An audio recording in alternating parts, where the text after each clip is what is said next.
Hello ladies and gentlemen, well, Spotify have offered a pre-Christmas present to us Linux users, the ability to install the desktop application as a snap. And it's not just confined to Ubuntu, any Linux distribution that has the ability to install snaps, or has Snappy installed.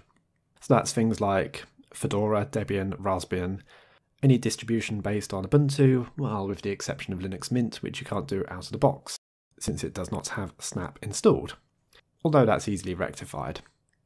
I was looking on the Twitter feed and Matthew K says Quidsup might be worth a small video, and Ubuntu have said, we agree, come on Quidsup, let's have a video. Well, challenge accepted. Well, first off, looking at the sign up page on Spotify, they are even including instructions on how to install the Snap-based desktop application, or an alternative if you're using a Debian-based distribution. So I've picked up a handy Linux distro which I have installed in VirtualBox, and that is Ubuntu 17.10. The install instructions are sudo snap install Spotify. In my case here, this is the first snap I've installed, so we'll bring in the 80 meg core dependencies. And now the actual Spotify install, which is just shy of 160 meg. Yes, that is a bit chunky, but that does have all the dependencies included in one install file. And it does offer sandboxing. Now to go across to the application lists, and hopefully I should be able to just search Spotify, and yes, it does appear. There it goes. I had to make up a quick account to try this out. Ah yes, my name is Steve, and my birth date is the 1st of the 1st, 1970. That is what it was for this demonstration. That's not true at all. This is my first time using Spotify, but I had a look at the application earlier in Ubuntu. There's nothing much different really, it's just the mouse cursors look slightly different. They're very basic in Ubuntu, but that's a fault with the distribution. So I can click and play on these podcasts. Yeah, that works, and you probably won't be able to hear it on this microphone, but I can hear the speakers playing the podcast. It's just a very good directional microphone, so you can't hear it.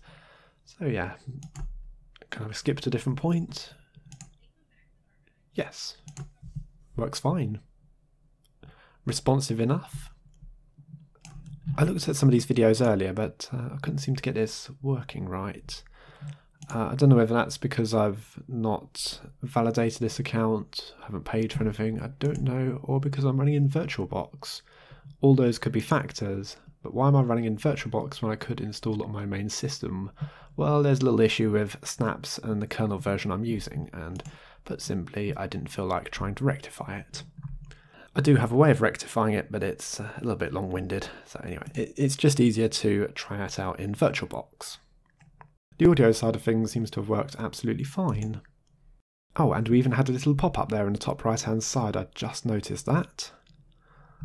It's changed to a different radio station. Perhaps we can see it again. Yes, that's a native style pop-up as well.